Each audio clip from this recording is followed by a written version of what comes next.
Como ya sabéis, los que seguís esta serie de microdocumentales, déjame que te cuente, lo que pretendemos tanto Pío como yo, bueno, Pío es esa persona que nunca veis pero siempre está ahí. Vaya, eso me suena. Bueno, quiero decir que nunca veis pero siempre está detrás de la cámara, nuestro productor. En cualquier caso, lo que pretendemos tanto Pío como yo es presentaros lugares que estén alejados de los circuitos tradicionales, lugares que tengan suficiente interés histórico, artístico, cultural. Y el lugar en el que hoy nos encontramos reúne sin duda todas estas características. Estamos en Santa María de Castrelo do Miño, en el corazón del Ribeiro. Detrás de aquel monte que veis está Ribadavia y aquí, a mis espaldas, el embalse de Castrelo do Miño, que fue construido allá por los años 70. Estamos sobre un cerro a 104 metros de altura. Desde aquí se divisa una amplia panorámica del Valle del Miño, ahora convertido en embalse. La iglesia actual es barroca del siglo XVIII. La única parte medieval que se conserva es la torre y el ábside.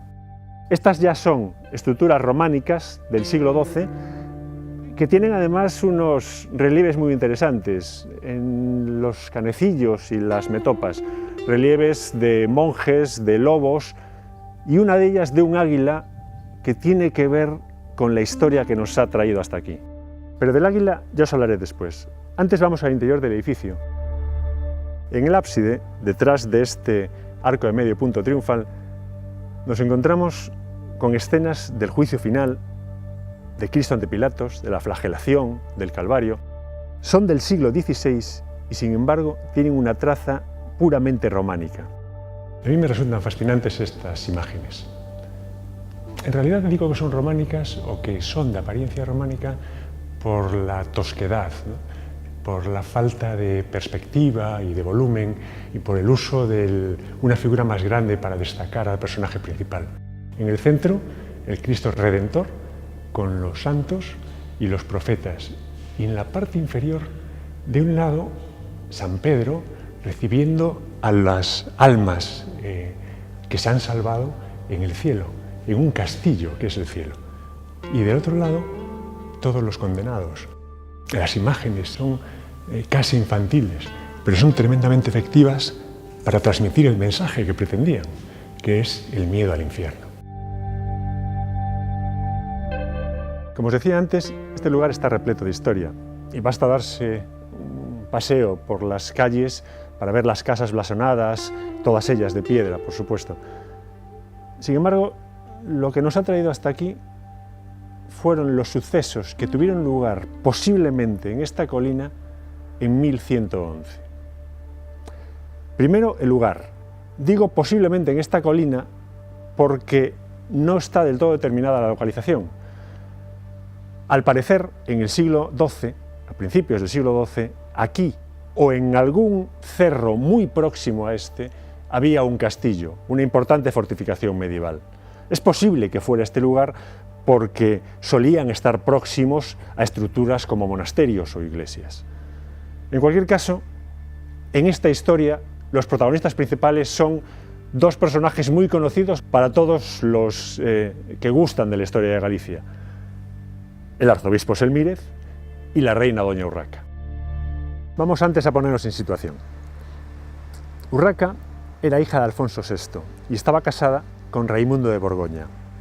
Con él tenía un hijo que nació en 1105, Afonso Raimúndez, el que después será Alfonso VII, el emperador.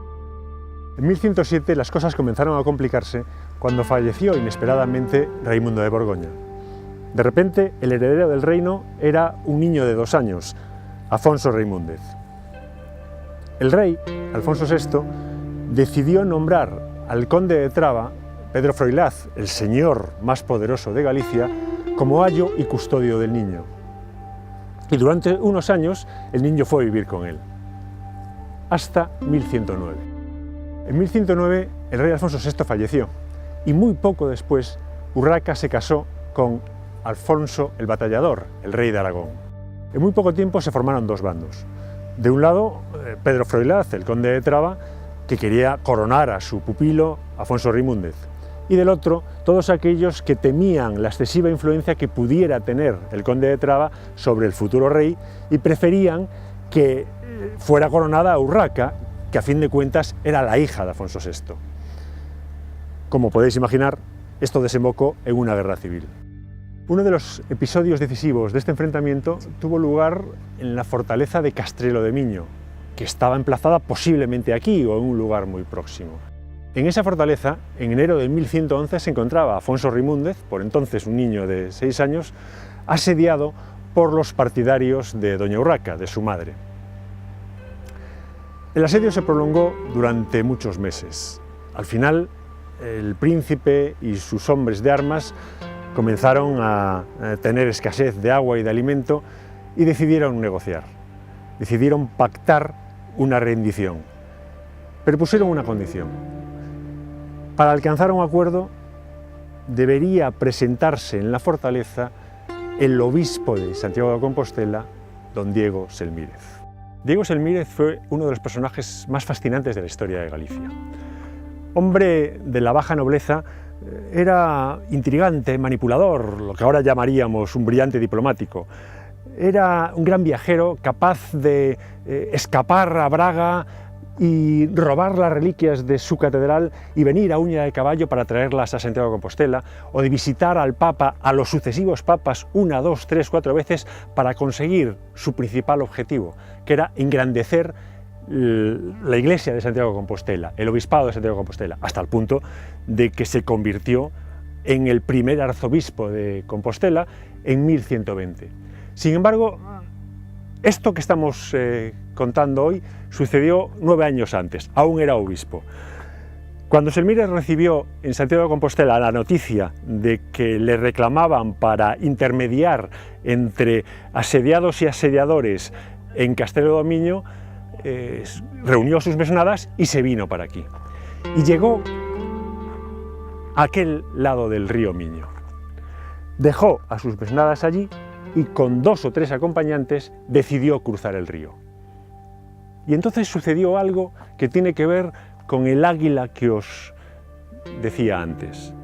Cuando estaban cruzando el río, vieron un águila volando hacia ellos en sentido contrario. En esta época eso era un mal augurio y los males augurios se tomaban muy en serio. Los acompañantes empezaron a decirle que algo pasaba, que probablemente era una celada, una trampa y que debían dar la vuelta. Selmírez, que si algo era intrépido y arrojado, dijo que de eso nada, que seguían adelante. Llegaron a este lado y ahí abajo, en la orilla del río, estaba el asentamiento de las tropas asediadoras. Y al frente de ellas, otro personaje realmente curioso, Airas Pérez, un noble de segunda fila, muy bravo, muy acometido y que se pasaba la vida enfangado en luchas con unos y otros para engrandecer su estado. En cualquier caso, cuando llegó Selmírez aquí, le recibió Airas Pérez y subió hasta la fortaleza. En el patio del castillo se reunió con 12 caballeros, 6 de los asediados y 6 de los asediadores. Y en muy pocas horas, ese mismo día, consiguió un acuerdo de paz. Un acuerdo de paz por el cual el castillo pasaría a manos de los asediadores, pero lo importante en este caso, el príncipe Afonso Reimúndez se salvaría y podría acompañar a Selmírez hacia Santiago de Compostela, a Selmírez y a la condesa de Traba, que también estaba como aya del niño aquí en la fortaleza. Cuando estaba dirigiéndose hacia el príncipe y hacia la condesa, entraron en tromba tras él los hombres de Airas Pérez, hicieron prisionera a la condesa de Traba, al niño rey o al niño príncipe Afonso Reimúndez y al propio Selmírez. Les habían traicionado al final. A partir de ese momento las cosas se complicaron de verdad. Las tropas de Airas Pérez cruzaron el río y atacaron por sorpresa a las mesnadas de Selmírez, que, cogidos de improviso, tuvieron que salir corriendo y escaparon dejando abandonado a su señor. Airas era el vencedor de la jornada. Hizo prisionero a la condesa, al príncipe y a Selmírez y se los llevó al monasterio de Ribas de Sil. Allí pasaron la noche y al día siguiente se fueron al castillo de Airas Pérez de Penacorneira, que está situado hacia el norte de aquí. Os dejamos ya el próximo día la continuación de esta historia en Penacorneira.